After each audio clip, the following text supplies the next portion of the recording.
So let's continue in section 3.1. We're going to talk a little bit about functions and how we can determine functions and the graphs of functions. Now, and that puts some rules at the top of this page for you that really are in your textbook on page 181. If you want to read more about it, you can. But it talks about a relation being a set of ordered pairs and have a relationship to each other. But basically, a relation is any set of ordered pairs. The domain is the set of the first components, which we know of as the x variables, the x components of any relation, and we call those the independent variables also. And the range is the set of y components, and we call those the dependent variables. Now, the second thing we want to do is determine whether a relation is a function. And I put page 182 because this is confusing for a lot of people, and you might want to open your textbook and read a little about that. And your textbook, of course, is digital. You'll find it inside Blackboard. But a function basically is a correspondence from a first set called the domain to the second set called the range, and it is a function such that each element in the domain corresponds to only one element in the range. So what we have is a function is a relation in which no two ordered pairs have the same first component, which is x, and different y components, the second component. But a function can have two different x components or first components with the same y component. So it's a little bit confusing because of that. Let's look at these and see if we can identify the domain and the range for this set of ordered pairs. Now, I'm going to put them in set notation here, and I'm going to say the domain for this one is the first set, the first component. It's going to be 4, 3, 2, and 1. And the range is just -7, each one. So -7 is my range. What does that mean? Well, it means that I have these matchups. I have these first components, and they're tying up or they're matching with this -7. All of them are. All of them are pointing to the -7. So what we have is we have different x's, don't we? Different x's, but we have the same y. That is okay. That's a function. Let's look at the opposite situation. In example number 2, we have a domain of just -2. And we have a range of 4 different coordinates or 4 different points. We've got 7 and 6, 5, and 4. And that is supposed to be a comma there. So how would that look? Well, it would be -2 and would be pointing to or connecting to a 7, a 6, a 5, and a 4. In other words, we would have one x with the same with different y's, right? So we have the same x with different y's, different outcomes, if you want to think about it that way. And this one is not a function because that is the condition that we say cannot happen. No two ordered pairs have the same x and different y's. Now, let's see on the next page if we can determine whether an equation represents a function or not. Your first step in doing that is to solve the equation for y. You might want to think about this as putting it in y is equal to mx plus b format. In this first example, we would subtract 8x from both sides. And then we're going to have to divide everything by 7.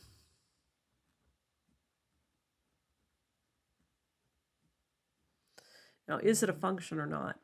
What we're trying to do is say, is there any situation where I would have the same x, I would enter the same value for x, but I would come up with different values for y? And there's not. This is really a linear equation. So yeah, this one is a function.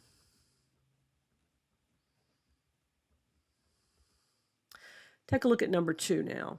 I need to solve for y, so I will subtract the x squared from both sides. Whoops, plus 4, right? I want to say, is there any situation where I could enter the same value for x and end up with a different value for y? Well, that one looks fairly straightforward too. And whatever I enter for x, I'm going to come up, when I enter this, if I enter the same thing, there's no way I can get a different value for y. So this one is also going to prove to be a function. Let's look at number 3.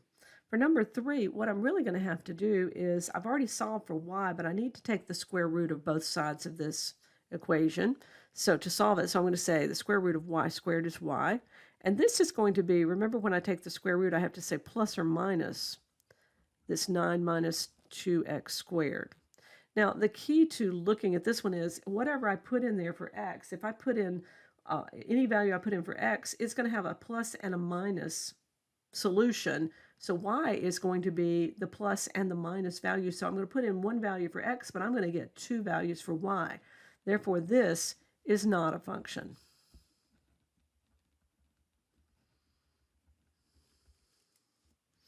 I want to take a little bit of time now and just see if we remember how to plug values in when it's function notation, just to plug in and solve for these independent variables. And it's really easy. All you have to do is say f of 6, I'm going to plug it in.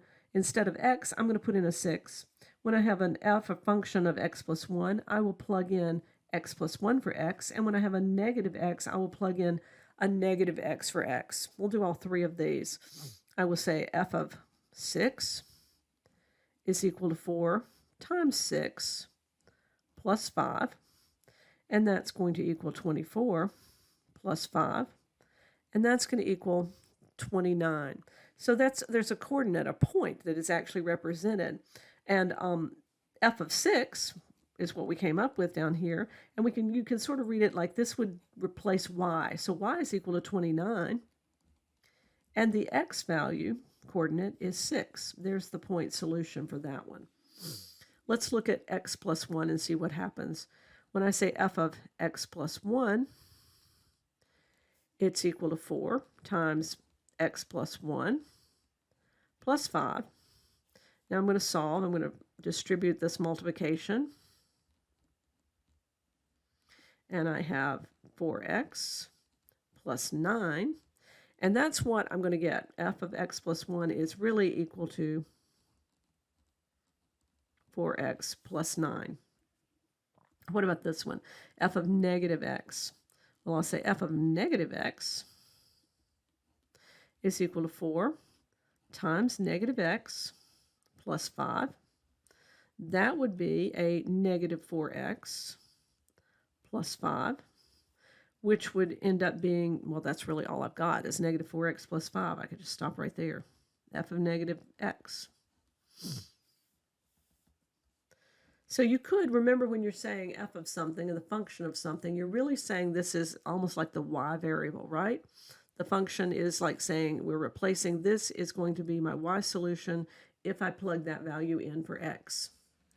Let's look at the next couple or next set. We'll do these together too. First, I want to take g of negative 1, and it doesn't matter what letter I use for my function. I can use f's, I can use g's, I can use k. And I'll plug in negative 1 every time I see this x value. So I'm going to say negative 1, since it's squared, I better put it in parentheses, plus 2, negative 1, plus 3.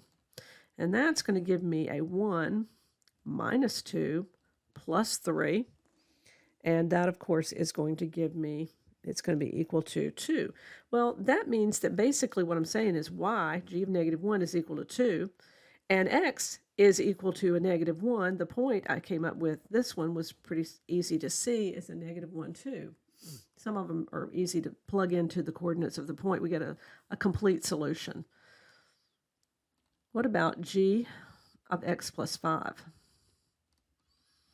Well, that's going to be equal x plus 5 squared plus 2x. Oops, 2 times x plus 5, right? Sorry. Plus 3. And that's going to be a good bit of distribution here. I'm going to say, I can do this because I know how to do a perfect square trinomial. I'm going to say x times x would give me x squared. Then I'll multiply these two terms together, 5x, and double it, and I'll have 10x. And then I'll square this last one, and it'll be plus 25. Now I'll distribute the 2, so I say plus 2x, and distribute it again, plus 10, plus 3. So I have just one term that is squared. I'll put it first. Then I have 10x plus 2x, right? So I've got 12x. And then I have 25 plus 10 plus 3. So 25 plus 13 would give me 38. And that would be my g of x plus 5. One more. We said g of negative x when it's really complicated. We'll do that one, though. G of negative x would be equal to a negative x squared plus 2 times negative x plus 3. And that's going to be negative x squared is going to be x squared. And it's going to be minus 2x. And then I will have plus 3. And that is as simple as I'm going to get that one. That's g of negative x.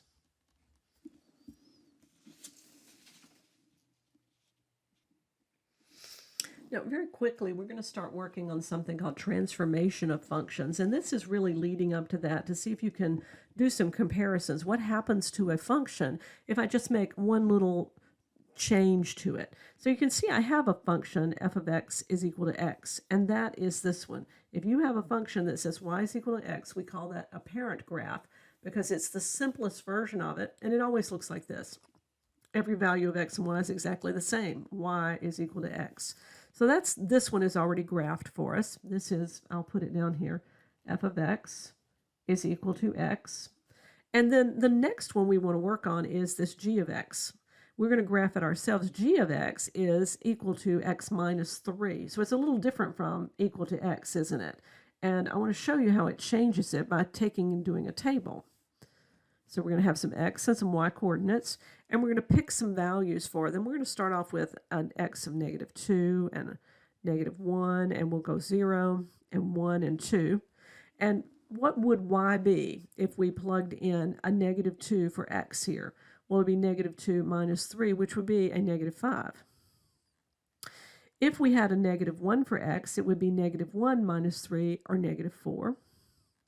0 would give us a negative 3. 1 is going to give us a negative 2. And 2 is going to give us a negative 1. So we have the points that we can graph our line. And let's see what it looks like. It's negative 2. Negative 2 would be here. And we're going to go negative 5.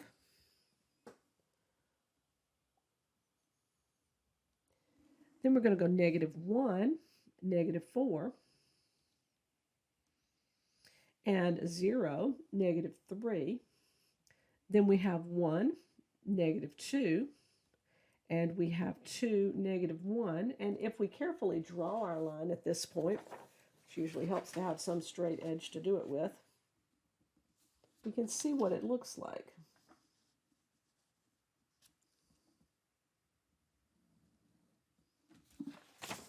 So there's my second line. This one is f of x is equal to x minus 3. Now, how would you describe this graph? If you look at it carefully, you'll see that it is simply shifted. Each point has shifted down. We've gone with a downward shift, haven't we? We've shifted down 3. That minus 3 is going to be a hint for you in the future because you'll be doing transformations without having to graph it. But you can see what happens to that simple linear graph. Now let's look at one that's a little more complicated, and this is the absolute value graph. Every time you have f of x is equal to the absolute value of x, or in other words, y is equal to the absolute value of x, this is the parent graph. This is the main graph. This is the one that you're going to memorize. That's what it looks like. It looks like a V, and the origin is going to be at 0, 0. So let's change it or shift it a little bit and see what happens. And to do that, I'm going to, of course, graph some points. So I'll start with the same points. I'm going to say negative 2 and negative 1, 0, and 1, and 2 for x values. And I come over here into my second equation, which what they wanted me to do is take that absolute value of x and add 1 to it. Well, if x is negative 2, then this is 2 plus 1, or 3. If x is negative 1, this is 1 plus 1, which is 2. If x is 0, 0 plus 1. If x is 1, this is again 1 plus 1. And if x is 2, this is 2 plus 1. So how does that graph? Well, exactly like you would expect it to, it's going to imitate or mirror the parent graph. The only difference is, and I'll see if I can draw this without messing it up, the only difference is it's just varied by one little space, isn't it? So what does it do? How would you describe it? I would say that this one was a shift up by 1. It shifted it up. And look, it did have 1 added to it, didn't it? Now, there's another thing I want to show you with your calculator, because sometimes when you're trying to, some of the graphs will get kind of complicated, and you should know how to do this on your calculator. You should be able to go in and actually enter in y is equal to, you can enter these two graphs. I could say for y, I would say instead of f of x, I say y is equal to, and I'll say for the first one, I'll say x. The way I do that is just hitting this X button here that's right under mode, and it enters X there. Let me see if I can focus this in better. And then I'm going to go and enter my second graph, okay? Or let's do that one and show how it came out, okay? There it is. Now I've set the coordinates on this, the window, to be 10 by 10, but of course the window is wider than it is tall, so it's a little bit it's a little distorted to me. But still, you can tell that that's a linear equation graph, and it just goes right through the origin, and it's an x is equal to y, or y is equal to x graph. Let's do another one. Let's go back into this, and let's plot the second one. I'm going to say this time I want it to be x minus 3. And I just put my second line there, and I hit graph, and it graphs my second one right under it. And I can see what happens. It goes below at 3 points. Now, if I want to go to table and see some points off of these lines, I say second and table here, and it will tell me for the first graph, when x is 5, y is a negative 5, and it solves all those points I worked to solve. Remember, I solved all the points where I said when x is negative 2, and I got negative 5. And negative 1, I got negative 4, and that's for the first graph. You can see that it solved them. Those are the red points. These blue points, the original ones, are the first graph that I entered, which is this one, which was the first graph, the first linear equation I entered was for f of x is equal to x. Let's try something else. If you want to see what an absolute value graph looks like, I'm going to clear this one and go down here and clear this one. And I'm going to enter the second one for us. I'm going to enter absolute value of x here. Now, absolute value, I have to use the math button to get to. So I go to this math key right here, and I say math, and then I have to go over to number, and there's absolute value, and it'll enter it, and then all I have to do is put in the variable x. I always delete the space, and let's go down and enter the second one. Let's just do both of them at the same time. We want to do the absolute value again, so we'll say math, and go over to number, and we'll enter the absolute value, and we'll say, okay, this time I want it to be x, and then I'm going to go outside that absolute value sign and say plus 1. So those are my two linear equations. Let's graph them, or my two different equations. That absolute value this time, isn't it? There's my two graphs, and it's the blue one was the first one I entered, the red one was the second, and if I go second and graph, which is the table, I can actually see all of those coordinates calculated for me. So if you can enter into your graphing calculator, your point coordination or your point calculation will be done for you.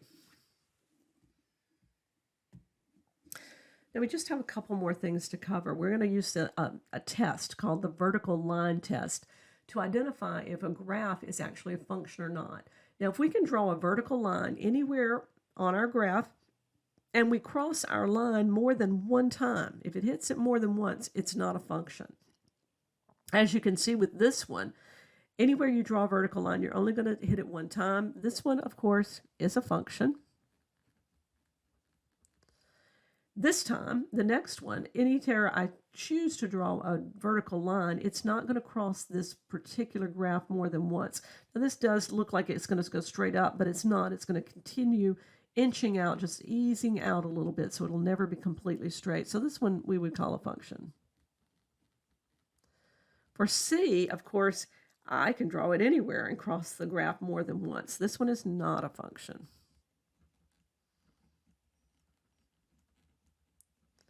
And anytime I have a circle, I don't have a function.